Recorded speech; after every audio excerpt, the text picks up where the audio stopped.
When I first watched Knives Out 3, I thought Father Judd might secretly be the villain, a wolf in priest clothing. But after rewatching, reflecting, and talking it through, I realized the film isn't about unmasking one bad leader. It's about something harder and more uncomfortable.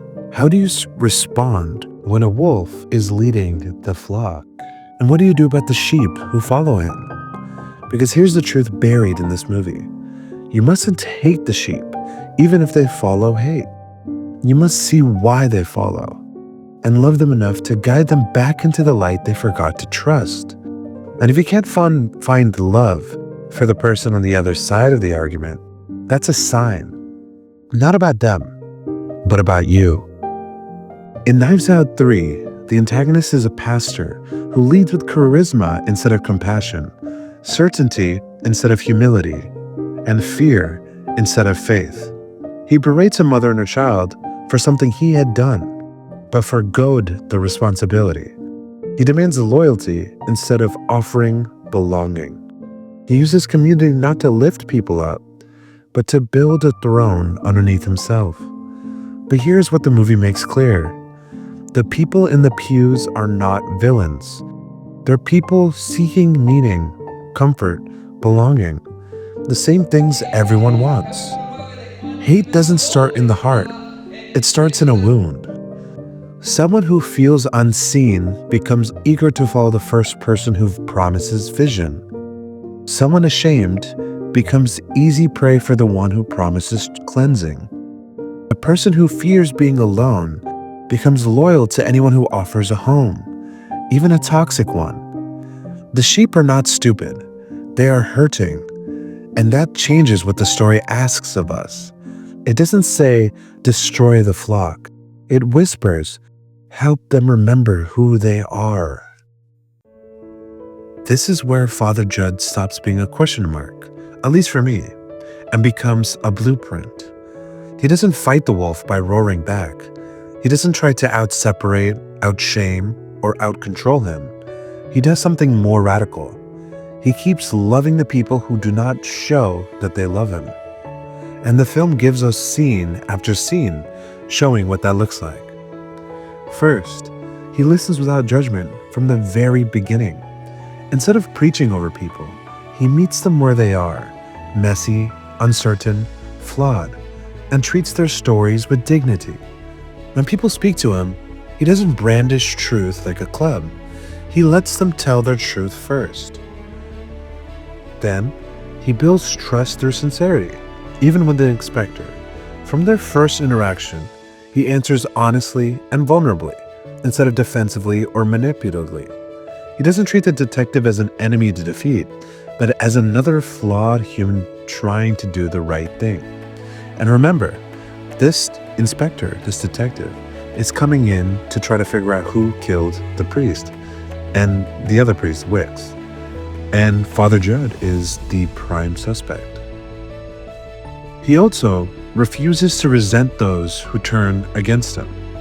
When people assume he's guilty, whisper behind his back, pull away, he doesn't harden, he doesn't mirror their suspicion. He holds space for the moment they might understand differently. This is a small cinematic miracle, the refusal to become what the wolf wants him to be. Another aspect or another thing that shows Father Judd's radical empathy is when he lets Shai show his video, even though it complicates everything. He could have shut it down. He could have dismissed someone at Shai who he believes and is correct that he has the wrong intentions very clearly. But instead he chooses truth over ego, transparency over bias. That choice empowers Shai and shakes the wolf's control by showing them the answer. They needed to see the truth. One of my favorite parts of this movie is when he listens deeply to Louise's fear and pain. It was such an honest moment in the movie. Louise doesn't need doctrine, she needs presence. Judd doesn't fix her, he doesn't lecture her. He gives her space to breathe, to cry, to think, to reclaim her agency. That's love as oxygen. to allow her to truly feel exactly how she feels, but to let her know that she is not alone. He then prays for her when she's not even on the phone. Another example of this is when he turns himself in, modeling accountability. The wolf uses certainty as armor. Judd uses humility as a doorway. When he chooses to face the consequences instead of escape, he silently teaches the flock, power isn't authority, power is integrity. And integrity is a story people remember.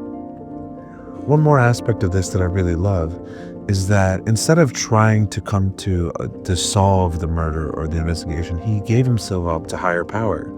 He believed in the universe and believed that good will win and that he doesn't need to control as much as he thought he needed to.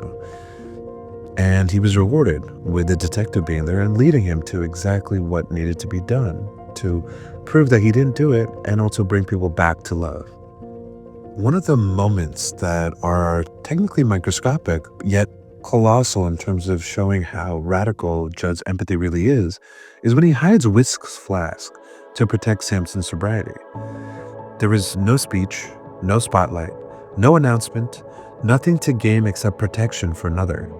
Just quiet protection of a friend's vulnerable place. Someone who doesn't even like him at the moment because he believes that he killed the man who brought him to sobriety. But still, he removes the flask from the chamber where Wicks lay dead, not to control anyone, but to make sure that Samson's reason for sobriety is not broken. Something he told them that others would probably forget if he didn't care like Judd. Wicks' supposed sobriety is the reason why he has kept off the bottle or any type of liquor. And this would have sent him off the rails, knowing that Wicks does drink. So he got rid of it. That's shepherding of the highest kind. He then also shows grace to the so-called harlot whore, where the wolf's most loyal follower, Martha, sees sin to condemn. Judd sees a person with a story. He offers dignity where shame is expected to be met with more shame. Grace breaks the spell one person at a time.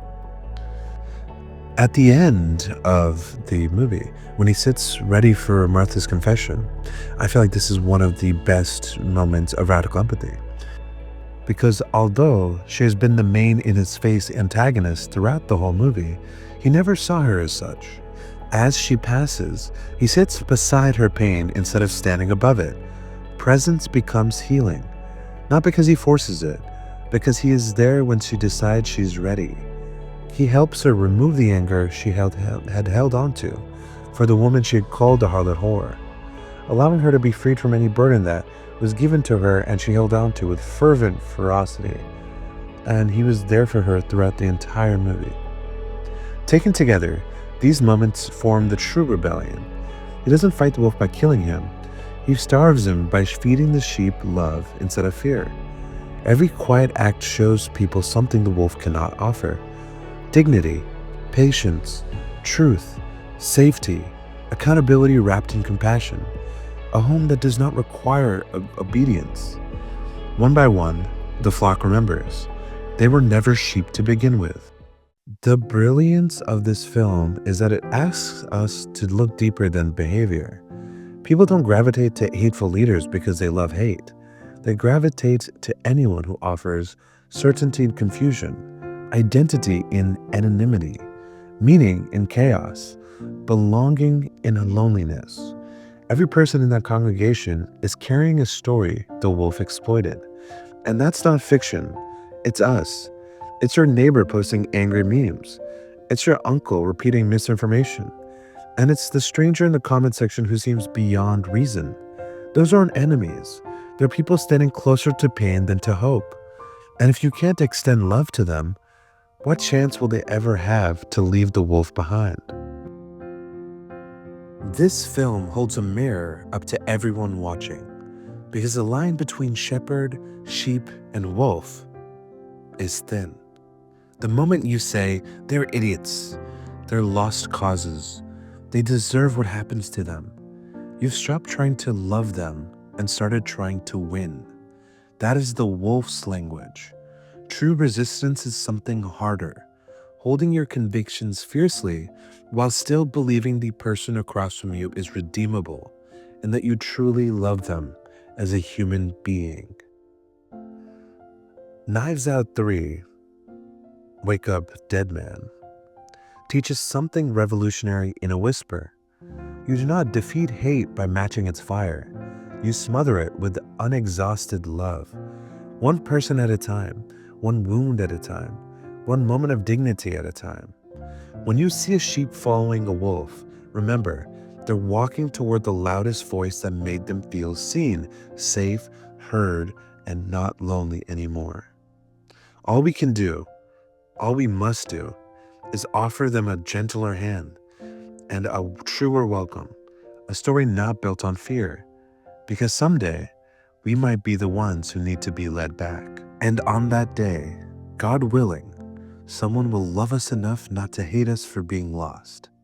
That's how you kill the wolf, not by tearing down the flock, but by helping every sheep remember they were meant to stand tall in the light, not cower in the dark.